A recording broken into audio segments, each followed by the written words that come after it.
All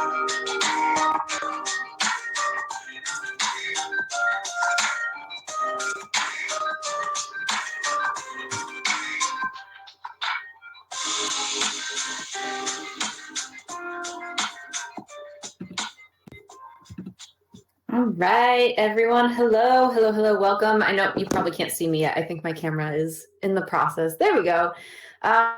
Hey, everyone. Thank you so much for spending your afternoon here in this workshop with us. This is Movies for Mental Health Online. I'm super excited to be having these conversations with you all.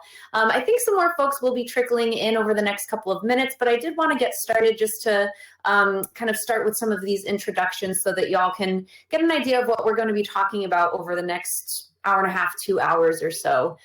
So a little bit about me. My name is Beth. I use she, her pronouns, and I work with Art with Impact, which is one of the organizations putting on this event. I recently graduated from a master's in social work program and recently was licensed. So I'm a licensed clinical social worker. So mental health is part of my career professional trajectory. But in addition to that and beyond that, I am a musician, songwriter, dancer, and using these creative forms of expression have been so important in my own experience navigating mental illness. So I really am passionate about the connection of art and creativity with having conversations and breaking down stigma, and also ultimately like finding paths towards healing, whatever that might look like. So that's really what brings me to this work and makes me so excited about having these conversations. So I'm super excited that all of you are here. And I'm hoping to use music and movement into an eventual therapy practice down the line. So this is a picture of my dog. Her name is Rue. She's like hands down my favorite living thing in the world. And I have her pictured here because if you would like to connect on Instagram, I'm happy to use that space to continue some of these conversations, to answer any questions. But just so that you are prepared, it is mostly pictures of my dog. But I also use social media to share music and to connect with other artists and activists. So I'd love to connect with you there if you're using that and would like to keep these conversations going. So that's a little bit about me, but I'm honestly more interested in learning about all of you. So I'm going to put up a really quick poll. So on the bottom right-hand side of your screen, there should be a little A, B, or C poll option. So go ahead and just click A, B, or C, depending on who you are and how you're connected to this event. So if you're a student at BSU, go ahead and click A. If you are faculty or staff, you can go ahead and click B. And if you are somebody else, you can go ahead and share that, click C, but you can also share that in the public chat as well. So I'm also always curious to hear about who is attending these events and how you heard about it. So again, just briefly clicking A, B, or C to share how you're connected to this event, student, faculty, or someone else. And I'm going to publish these in just a few seconds. So 3, 2, and 1. So it looks like we've got some students, we have some faculty and staff, we also have somebody else's. So Vivian is a LICSW Activated by Wellness sponsor. Oh, Vivian, thank you so much for being here and participating. That's awesome. As a follow-up question to that, there's going to be another poll that pops up just briefly. And so if you could just check in where you're joining us from. So go ahead and click A if you are joining us from Massachusetts, B, if you are from another state, or C, if you're with us from another country. I'm joining y'all from Rhode Island, so I'm really close by. I'm actually in Providence, so it's not too far from Bridgewater. And so I'm going to publish these again in just a couple of seconds. So if you haven't clicked A, B, or C, go ahead and do that. I'll publish these in 3, 2, and 1. All right, looks like we've got a Massachusetts crowd here today, which is great. Just kind of a note about this virtual space that we're in. It's great because we can have these conversations with people that we otherwise might not be able to, right? So we can connect with people despite longer distances and have these conversations. That said, even though we have this virtual space, it's still impossible to get a 100% diverse space, right? So there will always be experiences and voices that we are not hearing in these spaces when we're having conversations. So I just want to name that so that we can kind of hold and honor all of the voices that are here today and that we're going to hear from, but also honor the voices that couldn't be here today and kind of continue to make space for voices that might not be present in the moment. And so a little bit about who all made this event possible. I want to give a huge shout out Donna Schiavo, who has done so much work in organizing, bringing this together. Big shout out to Chris Frazier as well, who's been helping us too. And I want to shout out a number of individual sponsors who have made this event possible, some of whom are here today. So big thank you to Danielle Urchulo, Christine Del Greco Bizone, Jace Langoni, Liz Bailey, and Vivian Roman Hampton. A couple of y'all I saw in the public chat, so welcome. So these are mental health practitioners, creatives, people who are passionate about mental health and wellness and conversations and breaking down stigma. So if I'll tell y'all how to access the shared notes in a little bit, but there's information about how to learn more about these folks and the cool work that they're doing right in your community if you check out the shared notes. A little bit about Art with Impact. So we are an organization that is dedicated to reducing the stigma that is so often associated with mental illness. And we do that in a number of ways. So we hold campus workshops, just like this one that you are all at today. We have a couple of other ones as well. Some look at mental health and wellness through the lens of poetry. Some look at the impacts of sexual violence on mental health and wellness. We have a new workshop that is called Black Mental Health Matters that creates a space for Black folks to talk about mental health and wellness. And so we use films in many of these workshops, and we'll be looking at 3 films today. We are constantly growing our film collection by holding monthly short film competitions. So if any of you who are at this event are interested in making a film or working collaboratively to make a film, you can submit it to our monthly competition, and the winning film is brought into our library. And then we use those films to go to colleges and have these conversations with folks.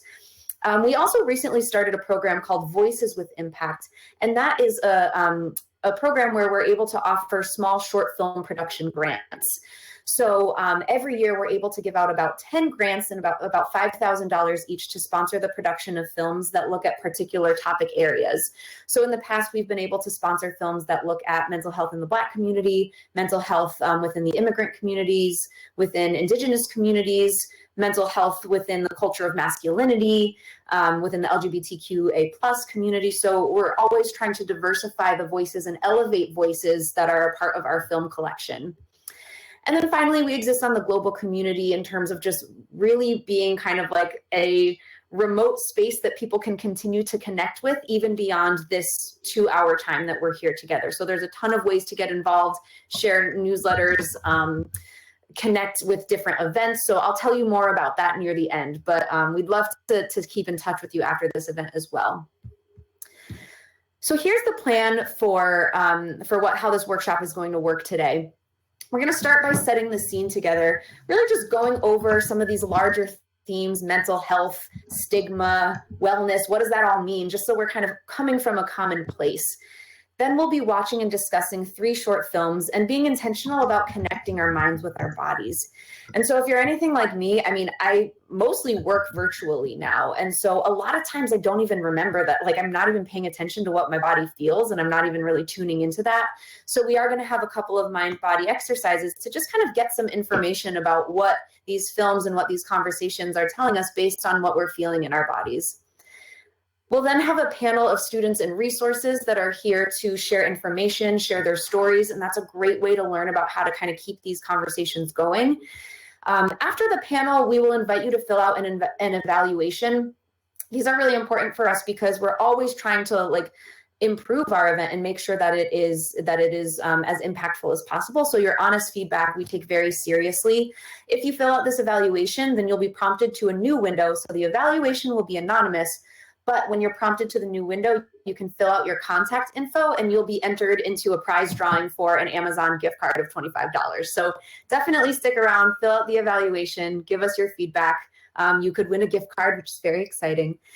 And then my favorite part of the workshop is the half-hour-ish Q&A near the end. So we'll be chatting with the panelists, y'all will be able to ask questions, and we'll just be able to get kind of deeper into some of the topics that we talked about earlier on. So that's how it's going to run. Quick heads up before we dive into these conversations. I just really want to intentionally name that mental health is personal, right? We have 26 folks who are here in this space today. That number may increase if more folks trickle in, but that means there are 26 very different, very unique mental health stories, and all of those stories are true, even if they're different from one another. So you truly are the expert of your own experience, and we want to encourage you and support you through that experience. In order to do that, we really just want you to be very mindful of the space that we're in. So we're online. This is a public shared space, and we are recording this session. We are not posting this recording anywhere. It doesn't go online, but we record it for our own internal training purposes. But it's best practice just to assume that we are online, so we cannot guarantee confidentiality. So if you are part, we do encourage you to participate, but just be mindful of, if you are about to share something that you've never shared before, make sure that it is something that you are comfortable sharing. We also have the option is, if you would like to leave the event and come back, this public chat is the space where we're going to be doing a lot of the conversation. So if you leave and come back, you can change your name and make an alias. So it's a little bit more anonymous. That's totally fine. You can still fill out the evaluation and enter your contact information later, but it won't be connected to any of the things that you talk about if that feels more comfortable for you. So there's a lot of ways for you to feel safe and comfortable in this space, but we really just want to make sure that you are aware that we are recording and it is online. All of that is just to say that since you are the expert of your experience, we really want you to take care of yourself however you need throughout the next hour and a half or so that we are together. And so that could include, taking a break, skipping a film if it seems like it might be too much for you to watch in that moment. But it can also include asking for help and support in ways that feel supportive for you. So there's two concrete ways that you can do that throughout this workshop. The first is, if you go to the left-hand side of your screen, there is an option called Shared Notes. I mentioned it really briefly when I was going over the sponsors. If you click the Shared Notes, it has information about today's resources, but then if you scroll down a little, there's a section called Mental Health Resources. This is a list of resources we've compiled that folks can reach out to at any time. There's hotlines, text lines, places that you can call and reach out to if you do need to talk to somebody in real time. And so it's a good idea to just kind of copy and paste this list so that you can have it during the event, but also after the event if something comes up and you would like to reach out or pass on this information to someone else. Also, if you scroll down, it has all of the information about our local mental health professional sponsors. So that is where you can find out all the cool information about the stuff that our sponsors are doing in your neck of the woods. But as far as reaching out for support, the resources under that mental health resources tab, or list rather, is available for you to reach out to. You can also access live support throughout this event. We have a mental health professional who is here hanging out with us in this space, watching the films, being a part of the discussion.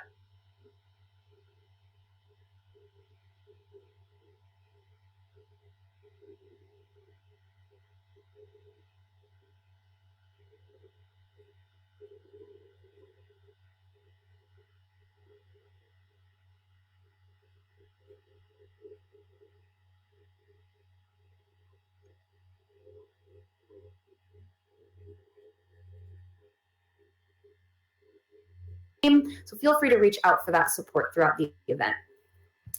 Also, as you may have noticed, this is not Zoom, it's not WebEx, it's a different kind of format. This is Big Blue Button, and it's cool. I really like this platform, but just so that you know how to engage throughout this event, one way is using the public chat. Y'all have been kind of chatting with each other already, which is awesome. You can use this to respond to prompts, to talk with each other, however you want to engage in that space. Just remember that throughout, I may be reading what you say and saying your name out loud. So if you are not in a private space right now and you don't want anyone kind of hearing what you might be typing, again, you can leave the meeting, come back with a different name so you can have a different level of being anonymous. In addition to the public chat, there's also the polls, which will come up a couple more times. Y'all are already pros at that. So again, a couple times, we like to do them as quickly as possible. But then the third way is by setting your status. So I'm going to ask y'all to practice this. If you find your own name, which is at the top of the user list, and you click your own name, then the option to set your status comes up, and there's a whole bunch of little emojis like raise hand and applause and smiley face and thumbs up. So if you want to go ahead and practice, if you feel like, okay, cool, I'm kind of understanding this space, I feel like I know how to participate, give me like a thumbs up or a smiley face. You can even give me a little confused face if you want. That one's my favorite because I feel like it speaks to me. Let's see. All right, we got a lot of thumbs up. We got some smiley faces. Oh, y'all, this is amazing. You are very proficient at using these set status things. Awesome. This is helpful because we will be moving through some of these topics fairly quickly, and I might ask just for a quick status check to see if we feel comfortable moving forward with the conversation that we've had before we move on to another film or whatever it may be. So if I ask for that, if you just want to give a quick thumbs up, then that would be perfect. Lenny asked, will we have access to the recording once this is over? So Lenny, we don't post the recording itself anywhere. What we do is after the event, the PowerPoint will be available, and some of your responses from the chat will be in the PowerPoint so that folks can look and see what the conversation was. Everything from the chat that will be on the PowerPoint is completely anonymous. It's not associated with anyone's name. It'll be like, so you'll see some of the responses that we put, some of that will be available on the PowerPoint. So you will be able to get a sense for what was said, but we are not putting the recording anywhere afterwards. But all films that we're going to see are always available on our website. So the films that we watch, you can watch at any time after this workshop is finished. I hope that answered your question. If you have a follow-up question, feel free to put that in the chat too. Lastly, if you need support, Alex is here. They are a fantastic tech support person from Art with Impact. So if your audio cuts out, if a video won't play, whatever might happen, go ahead and click AWI Support Alex, and they'll be able to walk you through kind of troubleshooting how to fix whatever tech thing might come up. Deborah, hi. How are you doing? Glad you could join us. All right, so that's sort of the end of the introduction portion. For everyone who's here, I'd love to hear in the public chat, in just a few words, what has self-care been looking like for you these days? And self-care might be one of these kind of like buzzwords where we're like, well, what does that even mean, right? To me, I think about like, what kind of things have I been doing that make me feel all right in the moment? You know, it doesn't need to be the thing that makes me feel perfect all the time, because that's not really realistic. But what kind of things have you been doing that are making you feel kind of grounded or energized? Dan shares playing and listening to music. Absolutely, Dan. I totally relate to that one. Vivian shares journaling, meditation, reading. Beth sharing taking walks in the woods. Yeah, like connecting with nature, just being outside. I kind of forgot how much I benefit from that. Tara sharing snuggles with my dogs, hike during the warmer weather, yoga, sweet treats, totally.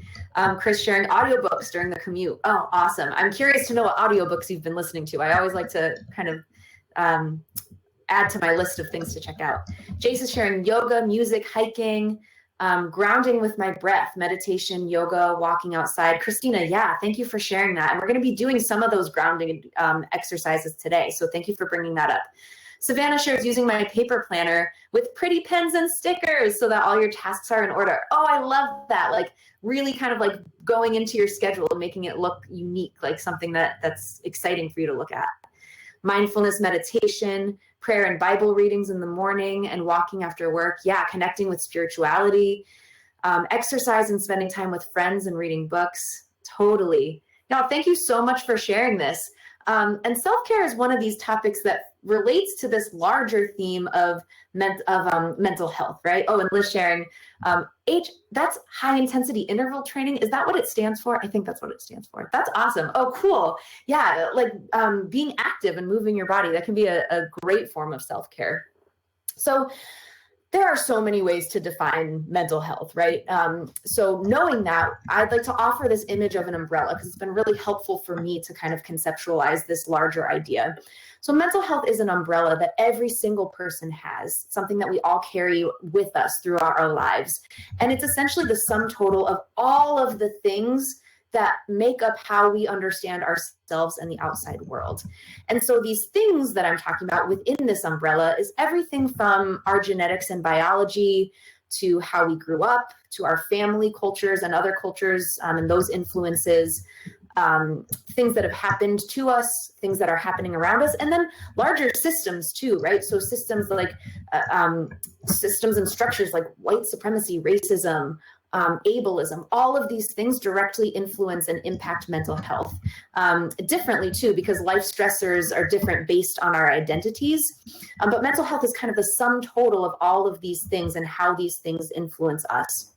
And so two other elements that fall under this umbrella, in addition to all the things I've named, are mental illness and mental wellness.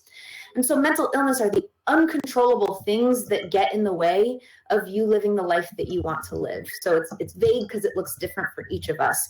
But similar to what I was just talking about with mental health, is mental illness can be influenced by our genetics, by circumstances. It can be influenced by trauma. And sometimes mental illnesses can be diagnosed or manifest as a series of diagnosable symptoms.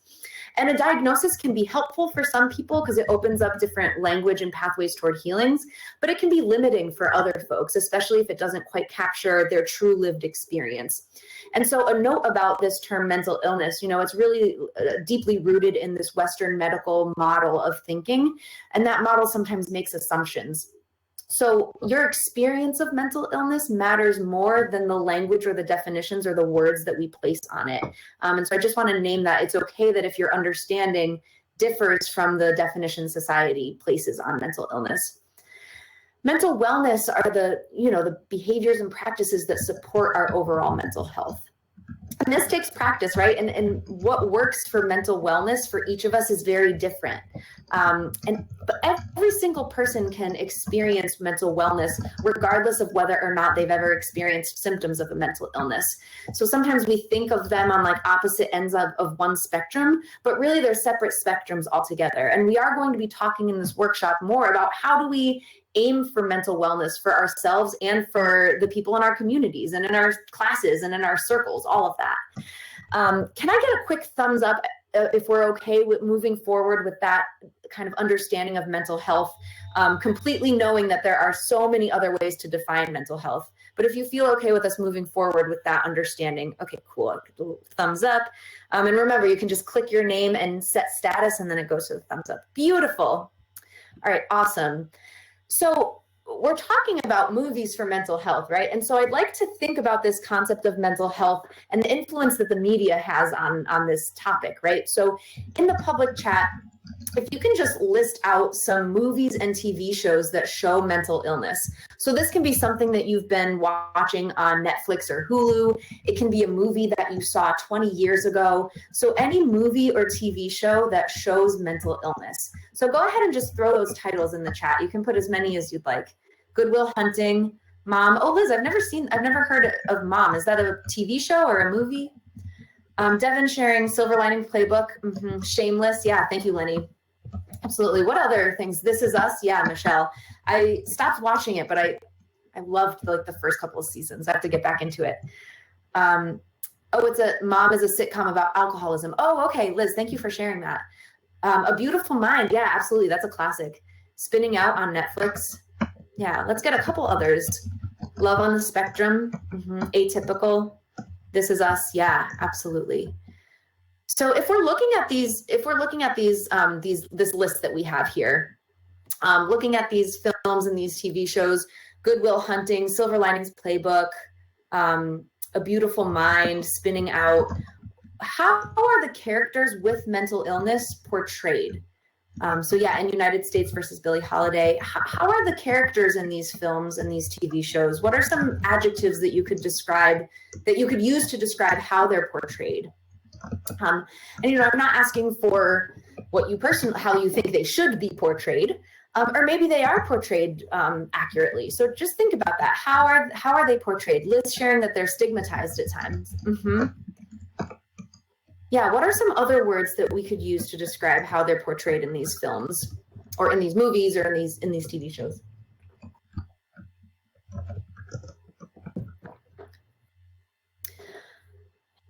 Yeah, so sometimes they're showed as being stigmatized, other times empowered.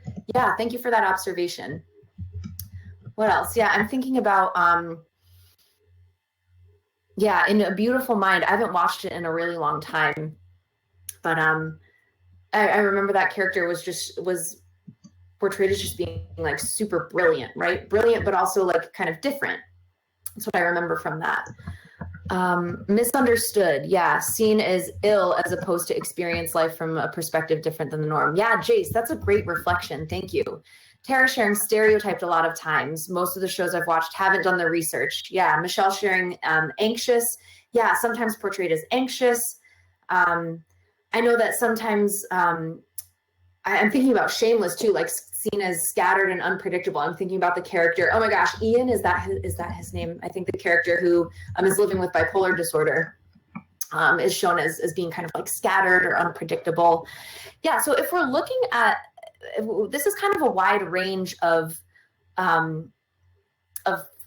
qualities, right? And sometimes films and TV shows are doing an accurate job, just like Liz mentioned. They're sometimes shown as empowered. They sometimes may be portrayed as someone experiencing life from a perspective different than what might be considered the norm. Often we have found that a lot of the portrayals seem very extreme, like either they're portrayed as misunderstood, portrayed as anxious, sometimes even portrayed as dangerous or confusing, portrayed as being a burden on their family, right? And so I think if we look at how the media is talking about or has talked about in the past or has portrayed mental illness, sometimes it's a really inaccurate look. And that really influences our ability to kind of talk about our own experiences of mental illness. And so the good news is, as a lot of you noticed, there are some portrayals that are really focusing on the character's lived experience and doing the research and trying to break down stigma rather than, just entertain, right? Because it's the entertainment industry. It's their job to kind of shock us and scare us. So we are going to look at some of these films today, some of these films that are really striving to elevate lived experiences and make the conversations around mental illness something that's relatable rather than something that is different or outside of the norm. And so before we look at our first film, I do want to just invite y'all to briefly think about how mental health has been, or how our views of mental health have been influenced by our own cultures too. Because we talked about kind of how the outside media culture influences our conversations around this. But in just a few words in the public chat, if you could just think of, because across different cultures and different languages, people explore mental health in so many different ways. So how have you experienced the concept of mental health within your own cultural communities? Right. And so when I say cultural communities, this can be your family culture, racial or ethnic cultures that you belong to, religious cultures, LGBTQ culture, any cultures that you belong to. How have you experienced, like in your culture, how has mental health been talked about? Beth sharing, as a young person, we kept quiet about it. Yeah, so there really wasn't a lot of conversation around that topic. Thank you for sharing that, Beth. I can relate to that too. Like I didn't really know how to talk about it. Tara sharing, and I'm so sorry, I don't know if it's Tara or Tara, so I apologize. Sharing, I've been blessed with a family that's very understanding. That's great, yeah, and some family cultures are really open and conversational about mental health. Chris sharing, acknowledged but not attended to. Dan sharing, we never spoke about it. Tanya agreeing, yeah, not discussed, not trusted. Best sharing culture is Northern Irish European, yeah. Vivian sharing, it's stigmatized. From the cultural aspect, you don't tell other people your business. Yeah, that message gets perpetuated in a lot of families, right? Don't share your business, don't talk about things, don't tell other people about our family business. Lots of shame behind having issues. Yeah, a lot of shame if there was some sort of a conversation around seeking support for mental health challenges or mental illness. A lot of times that could be met with shame. Deborah sharing, my brother suffered from mental issues for over 20 years and my parents supported him fully, but he did lose a lot of friends. Deborah, thank you so much for sharing that. So that's an example of how, they're the kind of different folks react in different ways. Savannah sharing, in my home as a psych major raised by parents with mental health struggles, I raise my kids with a mental wellness mindset. We practice coping skills and utilize therapy. Oh, Savannah, that is awesome. And my hope is that kind of gets extended to a lot of families and other cultural groups and spaces as well. In the Haitian culture, it's non-existent. You're struggling, you pray about it. Yeah, and Vivian sharing lots of dismissive statements. You'll be fine, it'll go away. Yeah, so kind of brushing it off. Mental health and illness related to biology, we don't well enough consider issues as reflecting psychological or spiritual dis-ease in the US. Yeah, Jace, that is a very, thank you for bringing up that point. I am going to move forward, and thank you all so much for sharing this. A lot of folks, and I know there's some more responses coming in, No awareness or acknowledgement of mental health from Christina. Having so many living with mental illness, a supportive environment, and recognition of support, and also raising your kids with these strategies. Awesome, Christina, that's great to hear. A lot of the things that y'all brought up about this question is related to this idea of stigma, right? And some of you even said directly that it was stigmatized, or there was stigma around conversations. And so stigma is a judgment or stereotype that's always negative, always untrue, and can easily be internalized.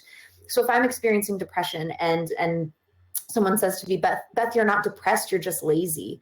That's negative. It's untrue. People with depression are not lazy. But even if I hear that one time, it might be easy for me to believe that and say, you know what, I'm just being lazy. I just need to push myself harder. And that can close up opportunities for me to actually seek support and healing that would be beneficial for me. And so we are going to watch our first film. This is a film called Mind Matters by Joseph Adamu, and it was the Art with Impact winner in November 2019. I'm going to share just a little bit about this filmmaker to give you a bit of context. So Joseph Adamu is a creative storyteller, brand director, and entrepreneur from Toronto, Canada.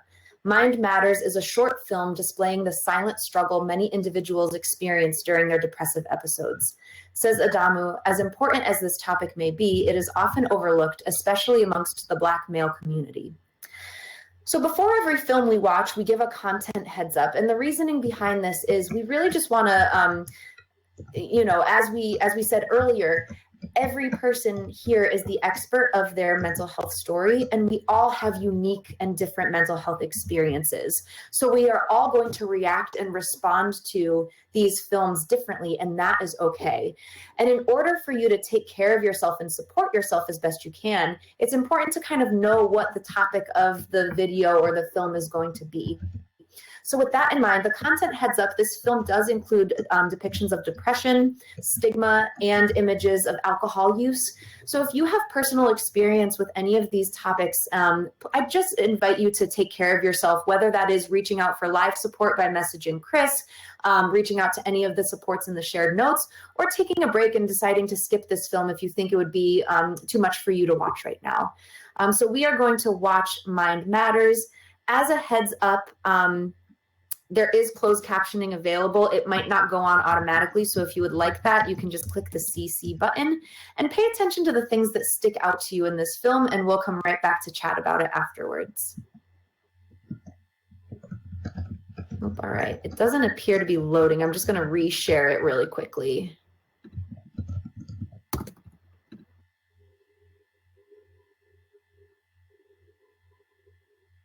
Try it one more time.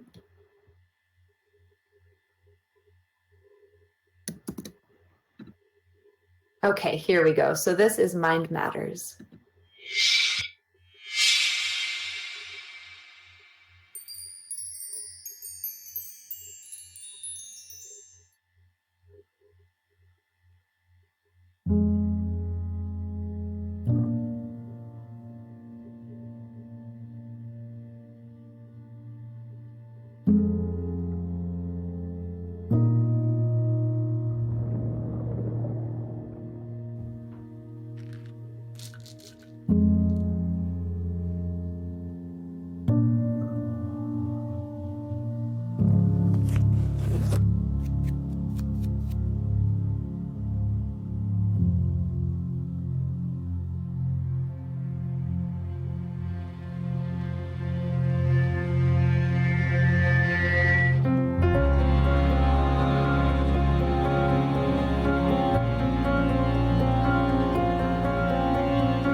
I'm sure you're feeling much better today. Please remember that you're no longer a child.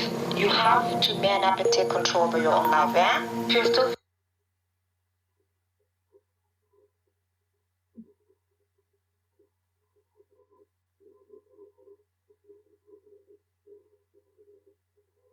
this. I love you. Bye for now.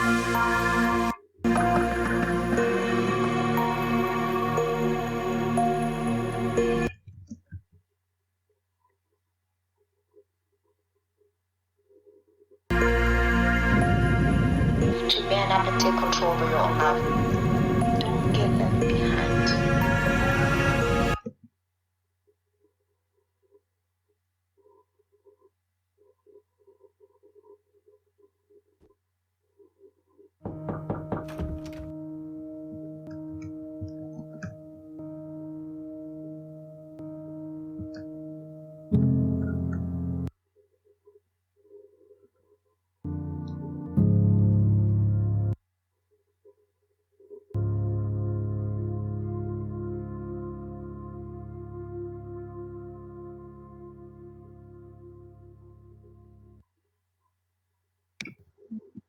All right, so coming back from that film, if you'd like to join me just in a breath in and out, just to kind of come back to this virtual space. And I'm going to put a poll up again, this time A, B, C, D, or E, and just check in about how you're feeling after watching that film. As humans, we're likely feeling a combination of all of these, but see if you can identify the most prominent feeling that is sitting with you right now after watching that film. So go ahead and click A if you're feeling hopeful, B if you're mostly feeling sad, C if you're feeling worried or anxious, D if you're feeling angry or frustrated, or E if you're feeling overwhelmed. And remember, however you're feeling, just a reminder that you can check in with Chris, whose name is at the top of the list, Chris Fraser, at any time if you just want to chat anything out. So I'm going to publish these in just a couple seconds. So if you haven't answered yet, you have 3, 2, and 1. So yeah, a huge range of different emotions and reactions to this film, which is very natural. And so thinking about this film and our conversation around stigma in the public chat, how does stigma feel? So you can either think about that film and reflect on, how might that character have felt in terms of discussing his experience. Isolating. Yeah, absolutely, Tara. It can feel very isolating. Isolating and judged. Yep. Thank you, Christina. Invalidating. Absolutely, Devin. Just saying like your experiences and your feelings aren't real or can't be talked about. Shaming, scared. Yeah, definitely. And I think that film does a good job of capturing kind of that fear of being like, not knowing where to turn or who to talk to, alone. Yep. And Vivian sharing feeling like letting in is disappointing family. Yeah. There's that shame around it. Makes you feel othered. Feeling hopeless. Yeah. Man up. Yeah. Right. Exactly. Like that stigma of, especially in the culture of masculinity, that to man up and be strong, and that sharing for some reason is not strong, even though talking about things and sharing things is so strong. Trapped. Yeah. Thank you for sharing that.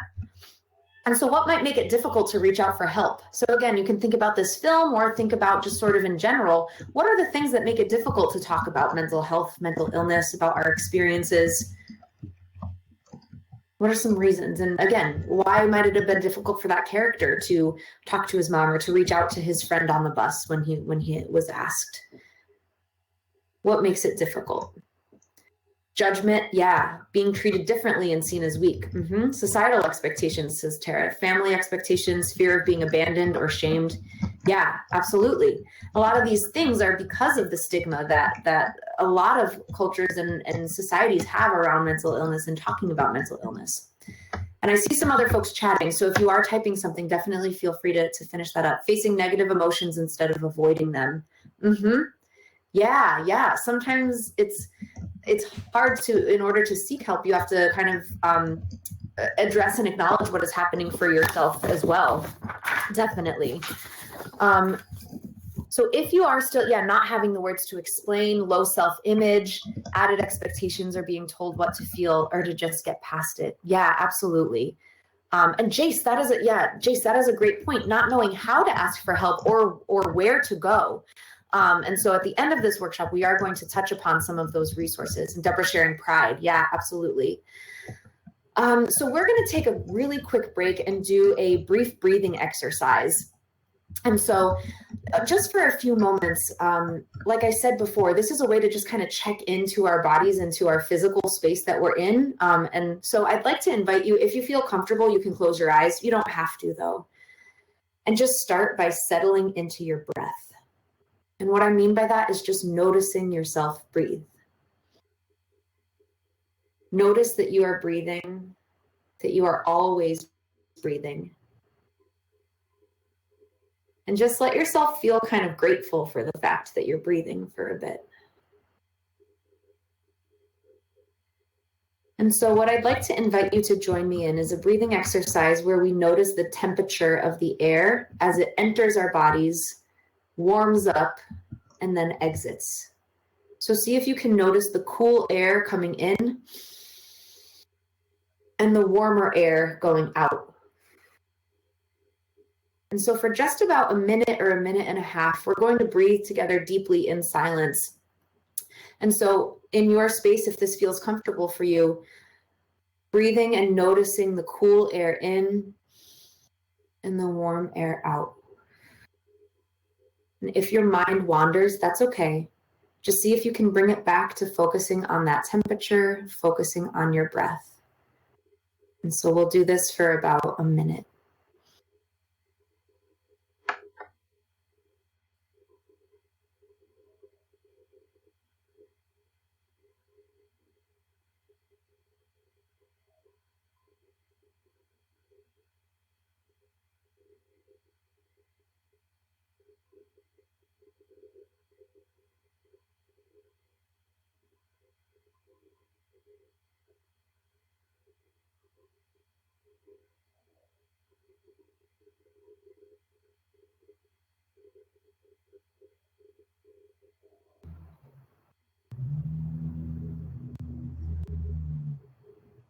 All right, so you can open your eyes if you've closed them, or just bring your attention back to the virtual space that we have here. And just kind of check in. What was that like to pause for super, I mean, that was like pretty short, but what was it like to just kind of pause and pay attention to your breath? Either focusing on the temperature or being aware of how your mind might have been wandering. What was that like? So A, if it was relaxing, B, if it was invigorating or refreshing, C, if it was something new that you haven't really done before, D, if it was, that was okay. E, if it was stressful or uncomfortable. And sometimes when we do pause to kind of connect our minds with our bodies, that's when anxiety can come up. So if that is happening for you, remember that it's okay to reach out for support in any way that might be helpful for you.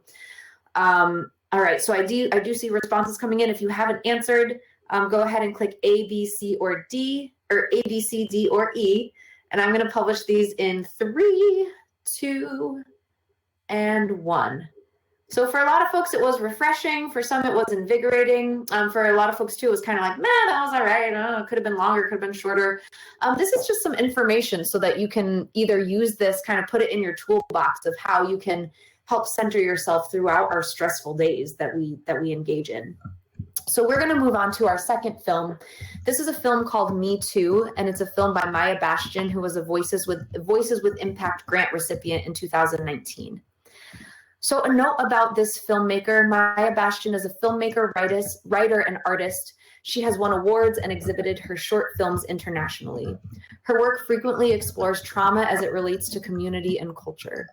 Me Too, which is this film, was created with production support from Art with Impact through Voices with Impact grants. A note about this content heads up, again, as a reminder, we just want you to recognize that you are the expert of your story. You know how to keep yourself safe. This film is an intense emotional depiction of the impacts of sexual violence. So again, if this is a topic that you have experience with, especially with this film, it can be particularly triggering. If you do have experience, please feel encouraged to take care of yourself. Again, whether it's skipping this film or just being aware of the resources that are there to reach out to, should you think that that would be supportive for you. So we are going to watch Me Too. Pay attention to the thoughts and feelings that come up and anything that stands out to you, because we're going to check in about that after the film. Let me make sure that I copy the link correctly this time. And great. All right.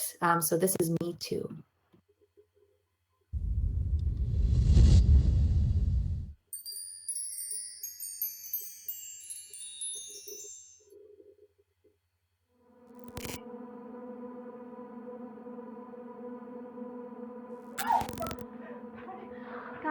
party's gonna be so fucking lit!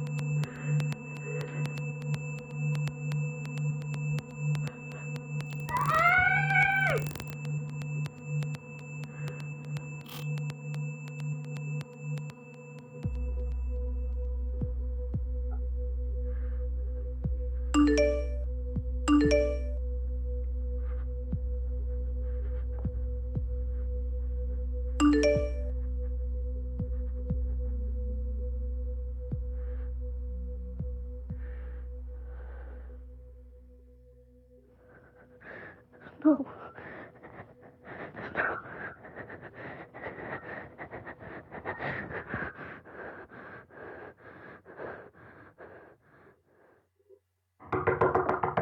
Lai, wake up!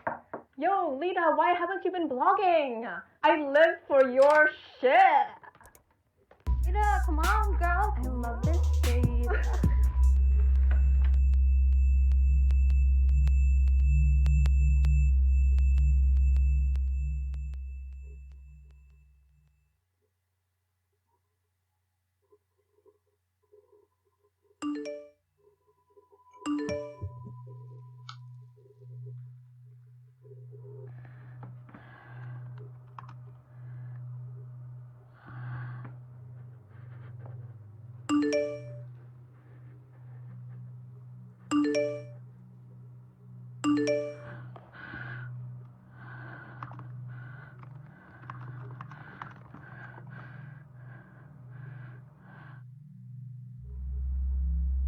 Who would believe me?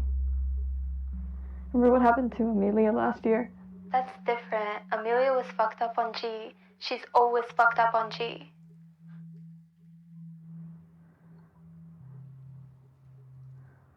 So, just because I wasn't doing drugs, I'm not a slut. Or just because she was doing drugs, she is a slut.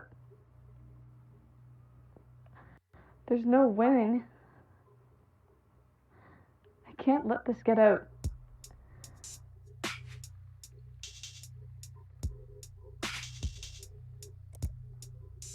Hey, sweetheart, do you mind if I come in?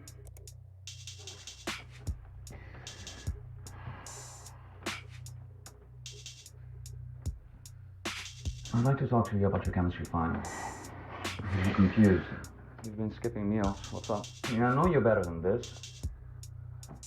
Are they having phone calls? They're telling me that you're distracted in class, showing up late, or not at all? What's happening? Yeah, have you been smoking too much weed? Is that it? Get on. Fuck out of my room! Get out! I just feel like I'm a terrible person.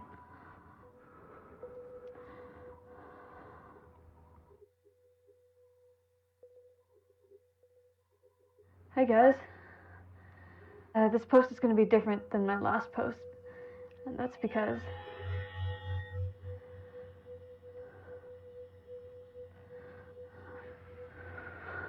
okay. I was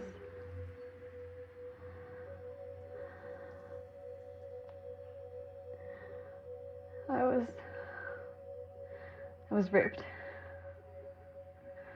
The guy goes to my school. He's still there, getting away with this, living a normal life. I know my life will never be normal again.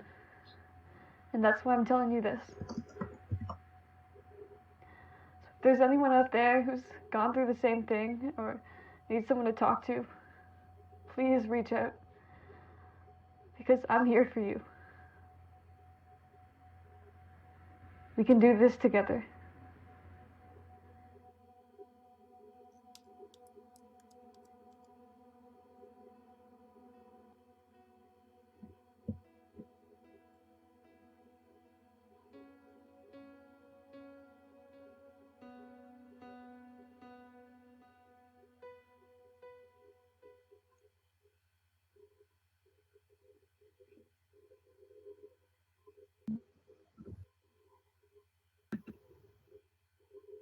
So as we come back from that film, again, if you'd like to join me in a breath in and out, And so as we come back to the virtual space, thinking about that in the public chat, what are some things that stuck with you from that film? What did you think? How did you feel? So instead of doing a poll for this one, try and reflect on, either feelings like physical feelings, like feeling a heaviness, feeling a tightness, or some of those emotional feelings from before, feeling angry or frustrated, feeling sad, feeling hopeful, feeling overwhelmed, any of those things.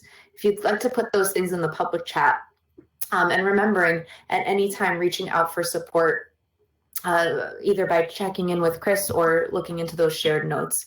Dan sharing anger. Yeah, just holding a lot of anger after watching that film. What else? What else are folks feeling, or what else stood out to you, or things did you notice, things that you're thinking about that film? Again, these could be one-word answers. It can be kind of just like a thought you were having. Sadness. Yeah. So feeling anger, feeling sadness. Really watching that process of a full year and the impact. Witnessing her trauma, her lack of safety, fear to share, and disconnection from support. Yeah, and it really included a lot of elements, the relationship with family, the relationship with friends, the relationship with self. Absolutely. What else? I see a couple other folks typing. Francis sharing, I felt so bad for her that she was so scared that she couldn't talk to someone. I feel sad, but both happy that she had the strength to finally talk. Yeah, Francis, thank you for sharing that. Absolutely. Like viewing that process. And I think we can have those multiple emotions at the same time, like feeling really sad and angry and feeling hopeful, and recognizing the strength and the empowerment that she displayed at the end. Donna sharing day after day, week after week, 365 days of emotion and change. Yeah. Absolutely. Jace sharing her resiliency and the courage to build community for others to get support. And Beth sharing just a sense of yuck. Yeah, totally, Beth. And Tara sharing her rapist continued his life like nothing happened. Mm-hmm. Yeah, that point really sticks as well. Just watching this survivor's story. Liz sharing, yes, turning a corner, and we don't know that happened because she got support or found that strength and compassion for others on her own. Right. It showed, we're not sure exactly what that healing process looked like for her. And I think it can look very differently for many different people. Vivian sharing the loss of so much and finally getting to a place of speaking her truth, feeling misunderstood. There's a wall between you and others. Absolutely.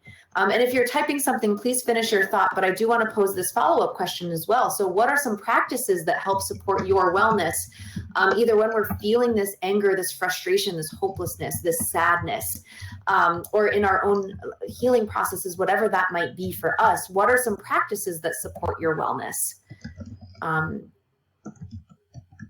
Frances sharing, love that her boyfriend was supportive afterwards, right? And because we saw that buildup of that fear of being able to reach out to him that she displayed in the beginning of the film. Absolutely. So yeah, and reflecting on some of these practices that help support your wellness. Liz, thank you so much for being here. Yeah, thank you. I hope you take care. Tara sharing also the stigma that if you're on drugs or drunk that you weren't raped. Right, exactly. These thoughts about how the certain situation can change when in actuality sexual violence is sexual violence.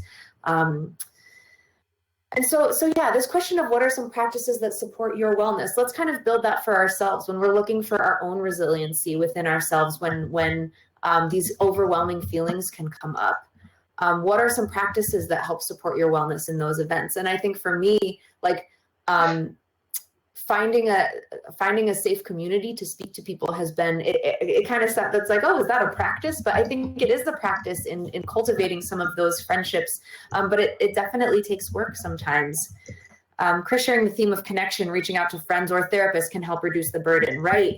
Kind of building that web. Absolutely. Any other practices that help support your wellness when things are feeling heavy? I see a couple folks typing. Journaling is very helpful. Yeah, absolutely. So kind of processing these things, you can process them internally and or externally, right? So absolutely. Talking to parents. Yeah. So if you have supportive family members, you can reach out to parents, reaching out to the folks that can be supportive and really validating, finding folks where that stigma is not present. Totally. journaling by validating past or current emotions, writing a letter to yourself. Oh, Devin, I love that. Vivian sharing spiritual practice, journaling, connecting with community. Absolutely. And anyone who is typing, please feel free to finish up what your thoughts are. I do want to just take a quick break to move on to our second and final kind of mind-body connection activity. Oh, just noticing Jay's sharing nonverbal art like Japanese practice kintsugi. I'm not sure if I'm pronouncing that correctly. But can be very helpful as a way to start processing. That's awesome, Jace. Thank you for offering that up. That sounds really great. I'm gonna look that up. Japanese practice kintsugi. Awesome. Thank you all so much for sharing these wellness practices that you have. So this body scan, it's kind of, building on the breathing exercise that we did earlier. Oh, Jace, thank you for putting that link in there. So for this body scan, I'd like to start by inviting you just to get into a comfortable position for your unique body, whatever that might be for you, whether it's sitting or laying down, standing, kind of moving to a cushion or a couch. And just start by taking a deep breath in and out. Just allow yourself to start noticing your body. So that includes, your skin, your organs, your muscles, any sort of shifting or movement or gurgling or creaking that's going on. And start by bringing your attention to the parts of your body that are making contact with a surface. What are the sensations that you feel there? Any vibrations or temperatures?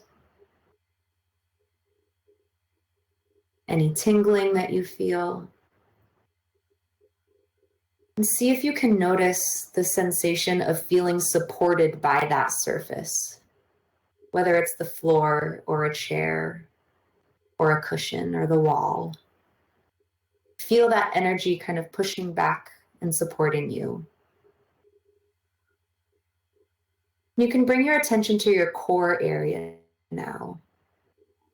When you breathe in, letting the air fill up and expand your core. And as you breathe out, if there's any tightness that you feel, let that area soften. And also letting the area between your ribs soften as well as you breathe in and out. Next, bring your attention to your extremities, so arms, legs, fingers, stump. Notice the sensations that you feel. Any tingling, temperature, tension. As you continue breathing in and out. Next time you breathe in, see if you can direct the air into your shoulders. Letting them rise slightly and then fall and relax. Remember, there's no need to stay completely still during this. You can kind of move these areas around, whatever will help you shift and feel more comfortably settled. Now you can notice your back. Again, breathing into the muscles there, letting your spine shift, noticing if there is any sensation that you feel as you continue to breathe in and out. Then finally, if you feel comfortable, just bring your attention to your face, all the tiny muscles that are working as you breathe in and out one more time. Just kind of noticing your whole body. So when you're done with that last breath, you can open your eyes if you've closed them, or just make your way back to the space that we have here. And just really quickly check in, how was that body scan for you? If it felt relaxing, you can go ahead and click A. If it felt invigorating or refreshing, you can click B. If it was something new, you can click C. If it was meh, that was all right, I guess, you can click D. Or if it felt stressful or uncomfortable, you can click that too, because sometimes when we're moving through different areas of our body, it can cause some stress or discomfort. If that happened for you, that is totally fine. Just remember that you can reach out for support if that is bringing up some feelings or memories, just kind of connecting to different parts. And so I'm going to publish these results in just 3, 2, and 1. So again, a lot of variety with these responses, just to keep an invitation to keep in mind that all of us can use these tools differently as we kind of move forward. So our last film is called Visualizing Lies, and this is a film by Justin Jeffers and Devani Black. This was an Art with Impact winner from April 2019. A little bit about the filmmakers. Both Devani and Justin live in Seattle and are part of a collective elevating voices of people of color in Seattle. The two both live with depression or have lived with depression. Visualizing Lies is a visual poem attacking the difficult topics of depression, anxiety, and overall mental health. The filmmakers' goals were to help break mental health stigma within their community and shine light on the experience beneath a high-functioning exterior, and that's in quotes. Says the duo, talking about it is what brought us together. Art is our outlet to be free, feel like we're still achieving and doing things even if we're in a bad place. In our community, this isn't talked about. Again, as our final content heads up for this film, it includes a depiction of depression and anxiety. So again, if you have a personal experience with these topics, I encourage you to keep yourself safe, whatever that might look like for you, just knowing the resources and the support that are here for you. So I'm going to share this link. And again, please pay attention to the thoughts and feelings that come up for you or any lines that stand out so we can check in about it afterwards.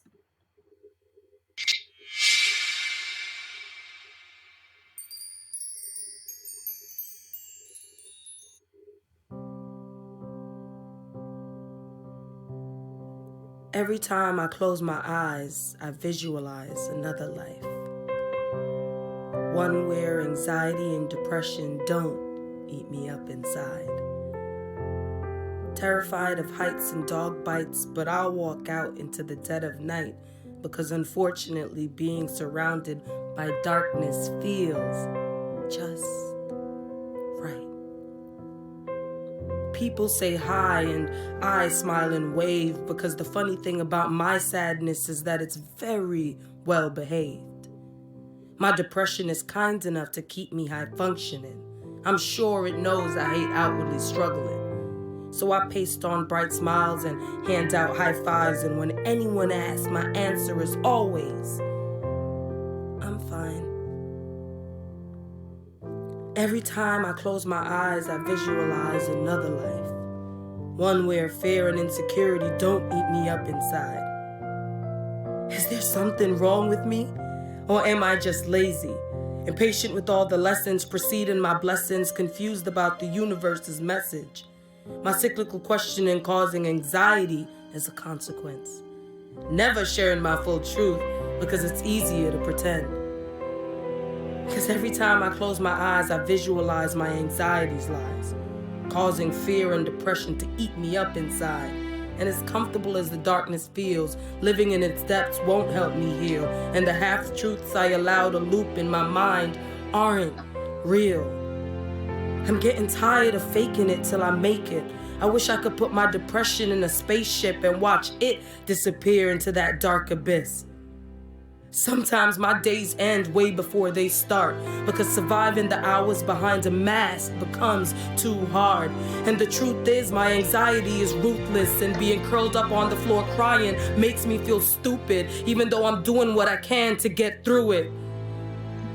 Because every time I close my eyes, I visualize another life, and the possibility of being anxiety-free is why I continue to try.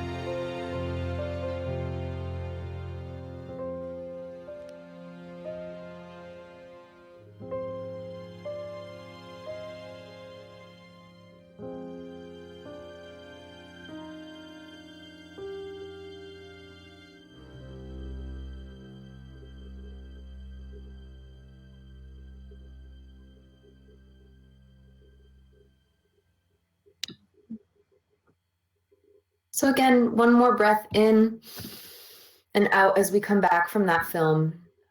And now a poll is going to come up again. This time, check in about where in your body you experienced the things that you were feeling when you were watching that film. So if you felt things mostly in your head, you can click A. If you felt some things in your shoulder, whether it's like tension or heaviness or lightness, you can choose B. If that was mostly in your belly or your core that you were feeling things, C. If it was somewhere else, you can click D. Or if you didn't feel it in your body, if you were mostly just kind of like thinking about it, then you can click E. So again, we're not often asked like, where are you experiencing things, but give yourself a try. See if you can identify the part of your body that was holding a lot of that experience for you. I'm going to keep this poll up for just a couple more seconds. So if you haven't answered yet, you can go ahead and click A, B, C, D, or E. I'm going to publish these in 3, 2, and 1. So a lot of variety here. And if you chose D, if you felt it somewhere else, feel free to put that in the public chat. But in the public chat as well right now, let's just reflect on what did you feel while watching this film? Or what did you think when watching this film, and how did you feel? So perhaps you felt something in your shoulders or in your core or in your head. What was it? Was it a heaviness? Was it recognition? Was it tension? So let's just share that in the public chat here. So Jay's saying feeling it in their heart. Yeah. Vivian sharing that was so powerful. I felt the breath pulled from me. Yeah, beautiful image too, Vivian, of being really kind of taken by a film and being fully immersed in it. Absolutely. So, and you can also share things that stood out to you. If there were any particular lines or images that really kind of stuck with you, you can feel free to share that as well. I noticed when I watched that film, kind of the confusion of the character on the train, sort of getting on and off. I've watched that film a couple of times, and I've noticed that I am not listening to the words during that scene because I'm kind of taken into that feeling of feeling either lost or scattered or not knowing what direction to go in. So that's an interesting thing that I noticed about when I watched that. Tara sharing a heavy weight in my chest can relate to her experience. Yeah. Also sharing relatable. Frances sharing speechless and sad for her. Camille sharing, I really felt the tension in my face and really felt her escapism. Yeah, really related to her escapism. Yeah, absolutely, Camille. Thank you for sharing that. Any other thoughts or feelings that folks want to share? Devin sharing, felt it in your heart and chest. This one hit home for me, very relatable. One line stuck out to me with every day I picture a life I cannot live or something similar. Yeah, Devin, thank you for touching upon that and kind of identifying the piece that stood out to you the most. And I think that's one of the power of these films is that really creating stories or sharing stories in a way that is relatable, right? So we can have these conversations and it can open up space to have these conversations. And I see someone typing, so her smiling through the pain. Yeah, that line of smiling through the pain. And I think I even noticed at the very end, kind of like a soft smile almost, or maybe not. That's just how I interpret it near the end. So a final question before we move on to the panel. What are some ways that we can support ourselves and others? So by this question, kind of reflecting on the films that we've watched, reflecting on the discussions we've had, what is one thing or a couple of things that you can take with you as you move forward in terms of supporting yourself and others in this conversation of mental health? What are some things that you can do in order to support yourselves? What are some things that you might take away from this? I see some folks typing. Yeah, and when we think about trying to reduce stigma, right? Trying to reduce the stigma that exists. What are some ways that we can do that for ourselves? Some ways we can do that for others, or even just generally ways that we can support. Harris saying, reach out to friends and family, even when you think they're doing well. Tell them you love them, you are willing to listen no matter what they have to say without judgment. Yeah, and Tara, I really appreciate that without judgment piece as well. Just saying, I'm here for you. You don't need to talk, but I'm here. And just checking in saying, hey, love you, care about you. I'm here and I'm willing to listen, whatever's going on. Absolutely. Yeah, thank you for sharing that. And I think a lot of times we think showing up for someone means showing up with answers, right? Or showing up with some sort of solution. Often it's really, it's just so beneficial to be there and to listen and to create a space where whomever you're talking to is validated. Yeah, Vivian, being open to sharing and listening. So finding spaces where you can share your story, finding spaces where you can be a listener. Absolutely.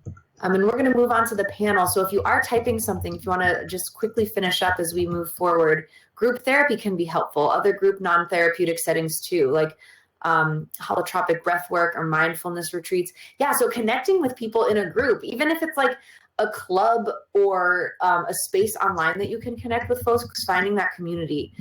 Being kind to ourselves. Camille, I am so glad you said that, because a lot of times it's easy to be kind to other people, and it is not that easy to be kind to ourselves. So starting with ourselves can be an awesome inspiration to folks. That's sharing. Try to keep in mind for yourself and others that stress, depression, anxiety are normal parts of life experience. Definitely. Try to keep it relatable. Absolutely. Self-compassion does rock. So another thing that we can do for ourselves and others is to be aware of resources, right? And some of you said, creating space where you can share and listen to stories. So we are going to welcome our amazing panelists into the stage that we have floating above, our floating stage above the PowerPoint. We are going to hear some stories. We are going to learn about some resources that you can get connected with. So I would love for folks to give some virtual applause. You can either change your icon to applause, or you can just go, woo, hooray, in the public chat. That works fine too. As the videos are getting started up, I just want to invite you all to our program called Continued Connections, which is a great opportunity to continue these conversations in some really cool and unique ways. So there are some exclusive community events and virtual spaces where we continue these conversations. There's like conversations that may turn into podcasts. There's interviews with folks. There's different like kind of smaller workshops and community events. There's also wellness emails where you get art prompts to participate and to reflect on some things that have been going on for you. There's discussion training opportunities, arts-based discussion training. So Alex is putting the link right there in the chat. Oh, I see so much love for the panelists coming up. That's great. And I'm just seeing if Devin or Renya, if your cameras I don't see your cameras functioning right now. So if you've got your camera and you can turn it on, you can go ahead and give that a try now. But Devin, is your microphone working? Oh, here we go. Here's Renya. Hello, welcome. I think my background's loading. Oops, sorry. Oh, that's okay. Devin, we can hear you, so that's totally fine.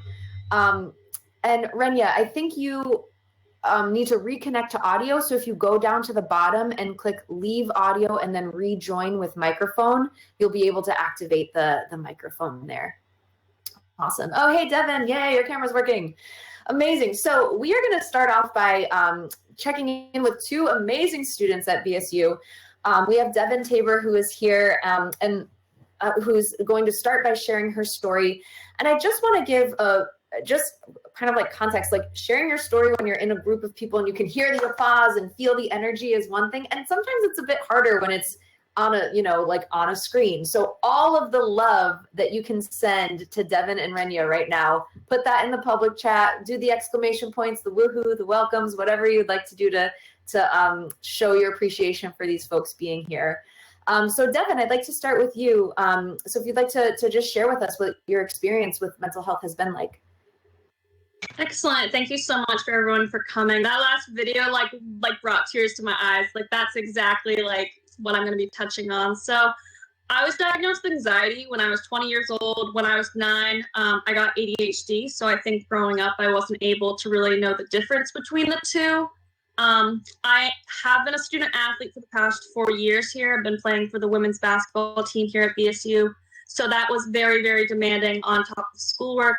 So really, as those demands got higher and higher and higher, competing, school's getting harder, I started having more frequent panic attacks. And then one day I kind of made the realization that things that were so easy for other people were so hard for me. Driving a car, going to the grocery store, just so many different things that I actually ended up also being diagnosed with via phobia, driving anxiety, fear of driving too. But I was really fortunate to have friends that were able to listen to my experiences, a coaching staff that was able to support me and help me through that. One of the best decisions that I made while attending BSU was attending the counseling sessions here. I've just made a lot of progress, and I've been able to join a mental health organization here on campus, which is awesome. Just learn more about anxiety and be able to help other people. really on the bad days, I just try to give myself as much space as possible to process those emotions. Cooking, napping, listening to podcasts, all sorts of stuff like that. But yeah, anxiety, ADHD, the veophobia, the driving is just all, it's a lot difficult to manage, but definitely working through it, it's worth it. But yeah, that's pretty much it. Thank you. So Devin, thank you so much for sharing with us and for being here, for being present. And I love how you kind of did talk about this process of healing and how that looks kind of different day to day, reaching out to friends, engaging in the counseling center. So we're going to be able to check back in with Devin during the Q&A. But I did want to pass it on to Renia Loruste, who is also a student at BSU, and she is here to share her story as well. So Renia, thank you again so much for being here. Let's get all the love for Renia too. And so, yeah, the floor is yours to share your story also. Thank you. And thank you, Devin, for sharing your story. I guess I'll start with, I'm an immigrant, so I moved here roughly 10 years ago from Haiti. And my first school I ever went to, the first college I went to was in Springfield, Western New England University. And I was in a class called First Generational Students. And that class just focused on first generational students that are mainly immigrants and whose parents didn't go to college. And through that class, we talked about different topics. And one of the topics was about stigma, and especially in communities, in Haitian communities, and the stigma of just receiving help and talking about mental health. So that was my first interest, really hearing students and other people around my age talk about the stigma that comes with talking about mental health. So I was currently a biomedical engineer major at that school. Before I transferred here, I took a semester off and really tried to figure out myself and my interests and understanding what does that mean. Yes, I have heard of stigma, and I know that a lot of people, at least in my community, we don't talk about mental health. And I did probably one of the bravest thing I could ever think of doing was signing up to see a therapist in my local town. And it was probably one of the hardest things I ever done. I didn't tell my parents. I didn't tell my siblings. I didn't really tell anyone, because even though I understand there is stigma, I still had a fear of someone feeling, I don't know, I still had a fear at that time that me going to a therapist was just proven that I am not able to handle my own issues, in a sense, because that's kind of a stigma that is around. So I did go to therapy, and for that semester I took off from college, I realized I am interested in psychology. I am interested in mental health. So I took a semester off. I came to Bridgewater, and I joined clubs such as Afro Am Society, Haitian Club, just clubs that we talk about mental health. We talk about how to reduce stigma, how to have just languages, how to normalize just saying I'm going to therapy as the same way people say I'm going to the gym. Like, that's something that I'm trying to normalize. The same way when we talk about going to the gym, it should be normalized the same way we talk about going to counseling, going to see a mental health therapist. So that's pretty much it's a very brief story. It's just my story of trying to normalize seeing a counselor, seeing a therapist, and normalize everyday conversation about mental health. Thank you. Awesome. Renia, thank you so much for sharing that, for being honest about your experience of the process of finding a therapist. And so we are going to check back in during the Q&A, but I would love to pass it on to Donna Scalvo, who is the clinical director of the counseling services at BSU, to just tell us a little bit more about what the counseling services exist at BSU, how people get involved, what they can expect. So take it away, Donna. Thanks for being here and hanging out. For some reason, I did lose the last portion of what you said, Beth. So I'm not sure if my audio is working or. Yes, we can hear you still. Okay. So I did lose the last piece of what you said, but I think it was an introduction. Yes, exactly. Okay. You got it. Thank you. Thank you, Beth. Thank you, Devin, for sharing, and Renia for sharing valuable points you both made. So as Beth said, I'm Donna. I'm from Counseling Services on campus. And for anyone who doesn't know, we're located physically, normally, non-COVID times, in the ground floor of Wakened Hall. During COVID and the pandemic, we've been offering remote therapy, and that continues until such time as we switch over. But I want all the students and everyone else on the call to know that we offer individual counseling, we offer group counseling, and we offer consultations. So even if you needed to just talk about something that might be going on with a friend or a family member and you want to talk to the counselor, you can always give us a call. Our information is going to be in your shared notes section. So there are some resources that you'll see there. In addition to that, the link to the Wellness Center Counseling website. So I encourage you to look there because you'll also see some information about 2 other services we offer students. And those are a mobile app called WellTrack and another peer-to-peer kind of virtual chat platform that's called TogetherAll. And so those are at no extra cost to any student at Bridgewater, and you can register for those if you haven't already. And the information on how to do so is on our website. Want everyone also to know that our services are part of your student fees, so they come at no additional cost, and we don't take insurance. So for if any reason you were thinking that we had to, we took a copay, we don't. So that's a little bit about our services, and I'll be around for the Q&A as well. So if you have questions you'd like to ask, please do. Awesome. Thank you, Donna. I would next like to welcome our community representative who is here to talk about how to access support throughout the community as well. So welcome Gil Geshuhe. I'm so sorry if I mispronounced Geshuhe. Thank you so much for being here, Jill. And Jill is part of the director of Compass Helpline at NAMI, Massachusetts. So if you could just tell us a little bit more about NAMI, Massachusetts as an organization, and also the Compass Helpline, and how folks can get connected and ways that they can get involved, that would be awesome. Yeah, thank you, Beth, and thank you all for having me here. I feel like a little bit of an interloper, but I'm not too far away from you all. I'm in Quincy, so kind of just further up the South Shore. I work at NAMI, Massachusetts. NAMI is the National Alliance on Mental Illness. We're the Massachusetts state organization. NAMI is a national organization with chapters across the country. There's over 5,000 NAMI chapters. Here in Massachusetts, we have 17 local chapters plus our state office.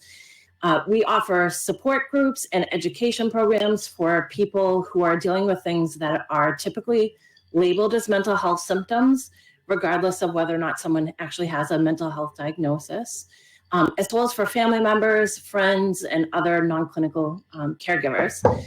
And those are 100% free for people who participate. Right now, I think all except for one is running virtually, but it's we have a number of support groups that people can join, something around like 50 a month, which is, I think, really great.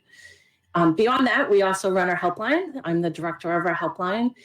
We answer questions about the mental health system and anything really related to mental health that people call us about.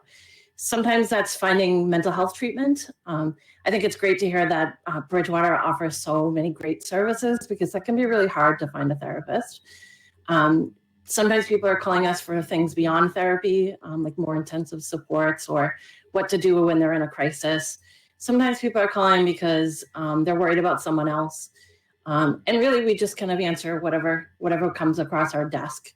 And I think what's really important to know, something that I'm really proud about our organization, is that all of our programs are run by people with firsthand experience. So I have a mental health diagnosis, and I've dealt with the mental health system for 30-something years, actually. And I'm also a parent. I have a 19-year-old who is within the mental health system as well. And so we understand how things work from an insider perspective. We know what works and what doesn't, and where the challenges are. So, and it's also that our helpline is also 100% free. Thank you. Jill, thank you for sharing that. And it's I think it's so cool to have resources that can connect, like just help you navigate stuff, right? Just being like, okay, tell me what's going on, and then let's navigate that. So super grateful for Donna and Jill for sharing these resources and how people can get involved. And another huge round of applause for Devin and Renia for sharing their stories with us and for being here. And really, just like really demonstrating the power that sharing and talking in spaces can create, and inspiring others to do the same. So we are going to transition to the Q&A, which is kind of just like the hangout part at the end. Before we transition to that, I do want to let folks know that if you do have to leave before the Q&A is done, we just ask that you fill out an evaluation before you leave. This is, again, like I mentioned in the beginning, this is the way that we just kind of like track and gauge how this event is going, and really take your suggestions to heart so that we can continue to improve this event. The evaluations are anonymous. But just as a reminder, if you want to enter your name into a drawing for the $25 gift card, once you're done submitting the evaluation, it'll prompt you to go to a new window to put down your contact information. And also, if you are receiving credit for a class, I'm not really sure if there are classes offering credit, but if so, that's how you kind of track that you were here for your attendance. And if you do need to head out, just a reminder, if you're interested in kind of looking at this PowerPoint afterwards, or sharing some of the videos that you saw, or some of the films with like friends or someone who couldn't make it, all of our videos are located on our website. You can send us an email for info@artwithimpact.org if you have any follow-up questions. So if you do need to leave early, that's just the way that you can stay in touch with us as well. So for this virtual mingle and panel Q&A portion, anyone who would like to ask a question or share a thought with us, or kind of check in, just want to talk deeper about any of the themes that we mentioned earlier, if you would like to activate your microphone, you can do that. Oh, Beth, I'm sorry that you have to head out, but thank you for being here for the event. For this portion, so like I said, you can either put the question in the public chat, that's totally fine, but also if you want to activate your microphone, we have the ability to do that now. So if you would like to go on out of listen only mode, if you just set your status to raise hand, so you just click your name again, go to set status, go to raise hand. Alex can help you get set up with activating your microphone kind of behind the scenes. So they'll send you a message and you can just reply to them and sort that out. So it'll be kind of like radioing into the panel up here. If you would also like to ask a question, but you want to ask it anonymously, you can either send me a private message or send Alex a private message. And then I'll be able to ask it anonymously for anyone on the panel to weigh in on. So yeah, if anyone does have any thoughts or questions that they would like to bring up, feel free to put that in the public chat.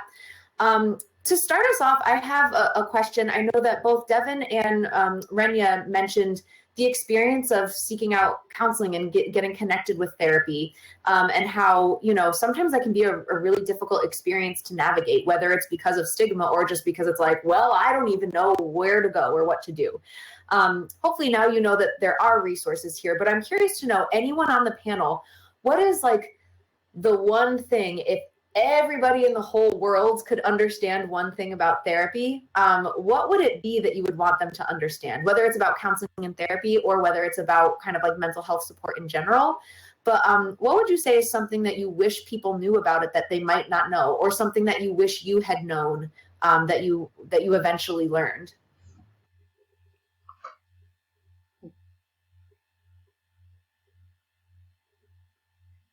I'll say My bad. Sorry.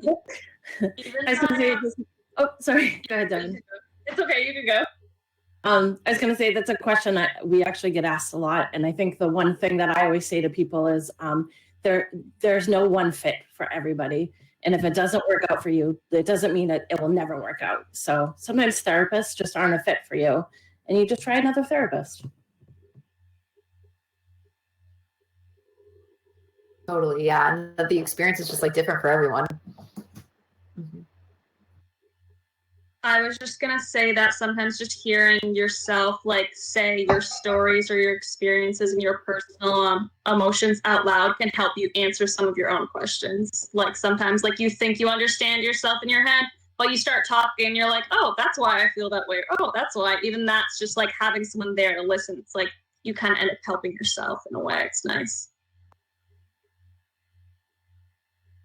And just knowing that a therapist is not here to judge you. I think in the real world, we always put up a front, a smile, or whatever it is. And just going to a therapy session is more of just a place where you could actually self-evaluate yourself and have someone really help you process your feelings through that day, to that month, or whatever you're feeling at that moment. And that's something that I've learned through therapy, that it's okay to not always put up a front, not a front, but not necessarily have to have this idea of yourself. And even if it's different from the world, not necessarily the real world, like let's say in the your work or your school, you could just be more vulnerable. And therapy has really helped me be more vulnerable at times.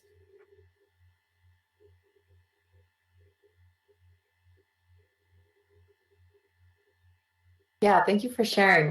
And sometimes I think about yeah, Jill was saying before that if you don't connect with your therapist, I know a lot of you, or at least something that I thought before I started seeing therapy was or seeing a therapist was just uh-oh, if this doesn't work out, what do I even do? Do I tell them? Do I just stop going? How does that work? Are they going to be mad at me? And so I think some people have that thought of just all right, if this isn't working out, what do I do? But a lot of times therapists will be real excited and proud of you if you're actually, I don't know if this is working out. Do you have any recommendations of someone else? And I can't imagine a therapist would be no, you have to stay with me. But most therapists will say oh, that is awesome. Way to go, self-advocating for yourself. Yeah, let's navigate this together. What kind of, are you looking for a particular fit? Or are you looking for a particular person that can help you navigate specific things, whether it's related to identity or experience? And so that is something that you can explore with your therapist, even the transition to another one. Yeah, I don't know if anyone else has thoughts on that too. Yeah, go ahead, Devin. Yeah, I kind of wanted to speak to that because I've made so much progress with my the counselor that I see, but I actually feel like I've plateaued, and there's certain experiences that I have that I want to go see more specialists for. Tomorrow, I'm really excited. I'm seeing an ADHD specialist back home, and I also am going to see someone from SVAC or something like that. So it's really interesting, seeing different people for different things. I feel you do get to a point where it's okay, I think that with this therapist, I've made as much progress as I can, but now I need to find someone else to help me in a different way. So that's also another thing to keep in mind, along your progress or your journey is going to look different. I don't know. Yeah.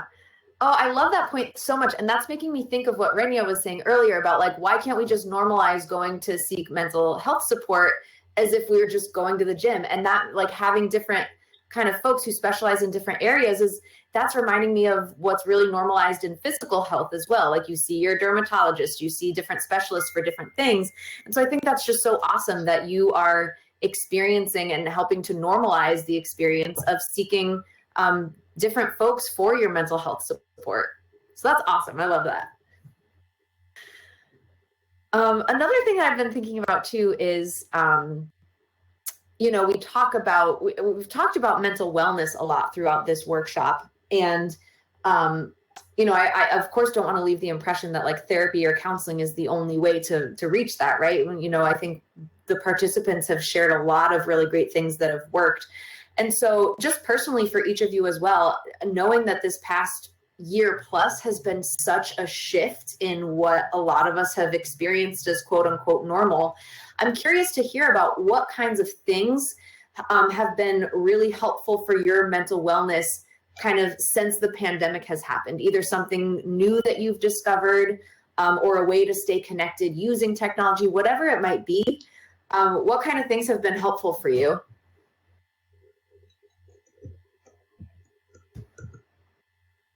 Well, at my work, I work in the Martin Richard Institute for Social Justice at BSU, and I also work in the Presidential Racial Task Force. And there are days that it's a lot of information and a lot of things that goes on at BSU in the departments, and sometimes it gets really overwhelming, especially for our students, especially for me. I'm just going to speak on myself only. And something that I really, really enjoy doing that takes away from my job is watching this TV show called Bob's Burgers. Yeah, I pretty much watch that. So 2 episodes every single night. And I turn off all my devices except like my TV when I'm watching that show. I watch 2 episodes and then I just go to bed, or if I have some time, finish up work. And that's really my stressor, my everyday stressor, is just watching 2 episodes of Bob's Burgers. That's awesome. Go ahead, Jen. Okay, oops, sorry. I love Bob's Burgers. I also wanted to mention 2 things. Is like unplugging is so valuable. Just kind of seeing social media, even like certain accounts, even like positive accounts, they make the process look so like beautiful, like love and light. And like part of it is you have to accept the reality that healing isn't linear, like growth isn't linear. So even when you do make a lot of progress and then you have a bad day, like you can't you need to go from like a non-judgmental perspective of like, okay, I'm still making progress even if I don't like feel that way right now. And if that process means kind of like just going through your Instagram feed and being like, okay, this account doesn't really make me feel good, or this isn't good for my mental health, like then that might just be the only thing that's part of that process for you today. It looks different for everyone, and that's completely okay. Even if like pretty much all my friends have some sort of mental health concern, so we're always kind of just ebbing and flowing at different rates. So definitely not comparing yourself with like your friends doing really well in therapy. Your friends doing really well in therapy. You'll find someone that works for you, and just trust that.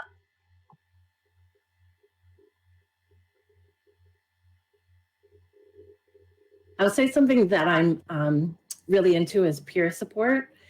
So peer support, if you're not familiar, is just getting support from another person who's dealt with symptoms or trauma or the mental health system. And some people, it's a good complement to therapy. For some people, it's a good alternative to therapy if for some reason they're not comfortable seeing a therapist.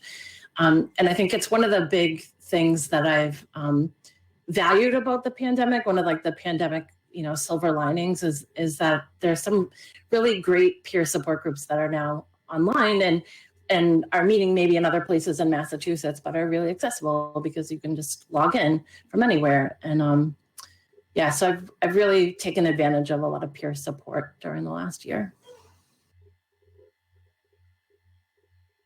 And peer support is exactly what Togetherall, one of the platforms that Bridgewater students have access to, offers peer support. And although it's not unplugging, it's an asynchronous platform, so you don't have to be sitting there engaged in a chat, but you can find affinity groups essentially, or people with lived experiences similar to yours, and you can just kind of talk with that person, and that person could be across the globe, and there's this complete anonymity. So I think that's just another kind of version of peer support if you can't always find yourself like person to person with someone.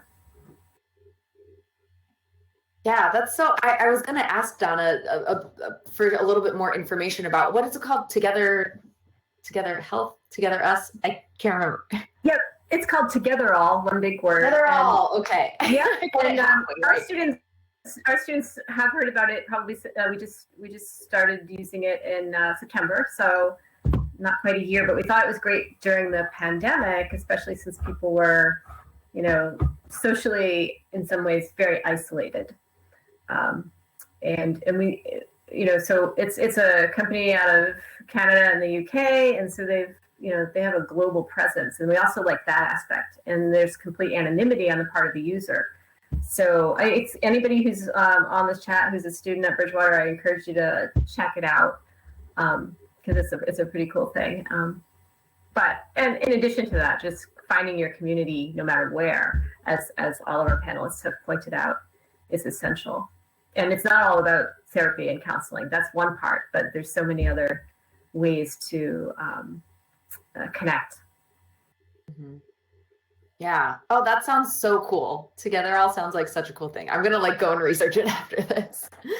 But yeah, and I think just finding. I love I think it is a balance that each of us need to or can figure out for ourselves of like engaging in technology and unplugging.